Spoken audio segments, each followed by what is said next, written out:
Hey everyone, hope you're doing well. This is track 4 of 6 on Salehi's Six Stripes EP. This song's called Hurricane.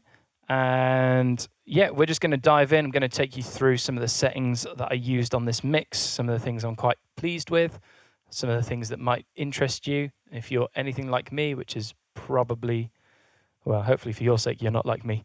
But anyway, hey, so Hurricane, this is one of the more difficult songs on the project to figure out what to do with the beat and how to get everything to sit together. As you can see, so this is a pre-made beat that Alex has purchased and kind of got the rights for. And you can see it's just absolutely square wave. When the track is in, there's no dynamic range, really. Whoever made this beat has made it to be loud, made it to be heard.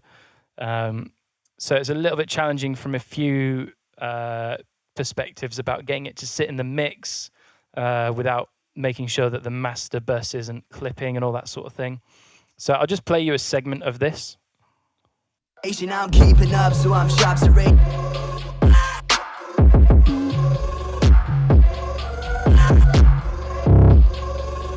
Hits back to back, that's just how it is. Hurricane in your brain, finna make you insane. Hop out my lane and hop at the train. This fame ain't drained, but I'm okay. Tell my name and lose a bit of my brain. I'm circling it out without a stain. Come my last name out like, who's that J? Okay, I ain't gon' play. So you can hear it's just a really full-on beat. And a good amount of that is just the amount of bass that the beat is putting out. And so you'll see on the beat itself, I did a little bit of EQ work. So took out the really super low sub, which, you can't really hear down here necessarily, but you can feel it. However, if you're playing this back through a laptop, a phone, even my monitor speakers won't register some of these frequencies down here. So just removing as much of that energy as possible so that the stuff that is heard and can be felt in, the 60 to 90 area, kind of the sub, has got some room to breathe, basically. And then again, around 182, just taking out a little bit so it wasn't getting too boxy and too kind of woolly sounding. You can see I've had to take 8 dB out of this beat to get it to sit well with the vocal and not be clipping and overloading the master. And then a limiter as well, just to double check. And you can see I've pulled the gain back on this super low. Where does this go up to? 53 hertz. So this really sub low end, just dropping that back a little bit. And then again, the up to 320 hertz, just trying to control the amount of low end because it was a bit of a nightmare to begin with. So that's kind of how I treated that beat. If we just hop over to my master channel for a second, you'll see, so I mastered this project as well. And because it was, normally I would bounce out of a session and re-import the mix and do a fresh master. But because there's so few elements in this project, it was a beat, a vocal, a double, some ad-libs, maybe a guitar on a couple of tracks. That kind of felt unnecessary to do that. So I mastered in the same session. And again, just trying to give the low end that you can actually hear some space to breathe, scooping out a load of stuff. Giving 60 hertz a boost, that's something I do quite a lot, just so you can really, that thump, you can really feel that. And similarly, just trying to clean up a little bit of mud and sort of boxiness from that amount of low end at kind of 270. And then a nice 2 dB boost at 11K, just to give me some of that presence back that, like for the vocal and the beat as a whole. So from that, I go into the SSL compressor, which you'll see it doing its job.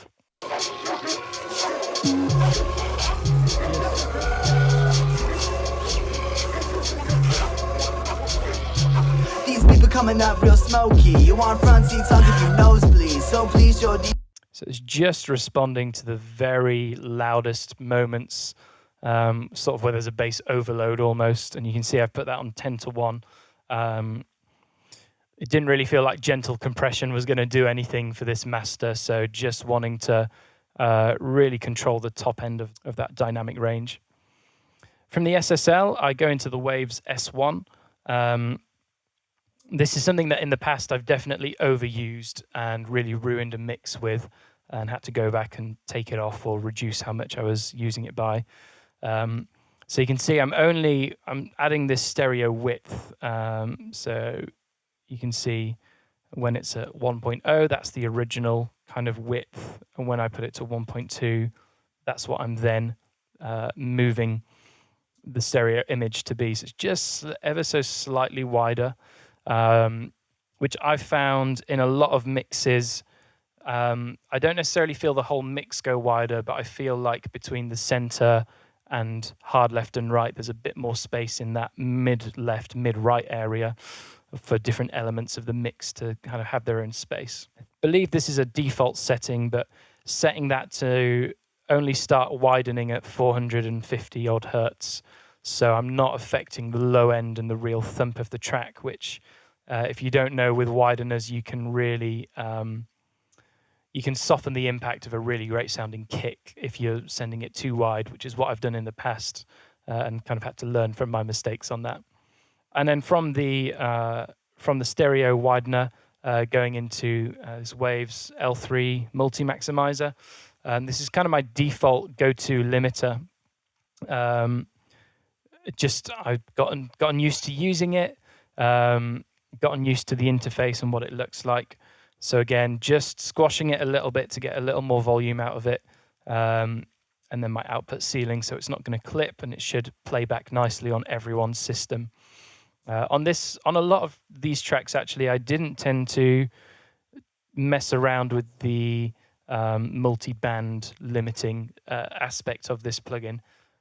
I felt like a lot of it was balanced in a good enough way already, and didn't feel the need to do that most of the time. Obviously, I had this same limiter directly on the beat specifically to do a little bit of low-end roll-off, but generally on the master on this project, it stayed the same.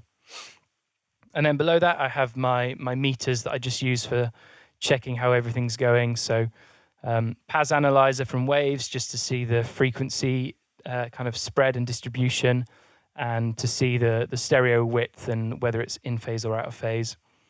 Julian Loudness Meter 2. This is a great plugin. It's actually free, or a version of this is free. So I'd really recommend going and downloading this. And this gives me my loudness units full scale. So for mastering, just trying to get the right volume.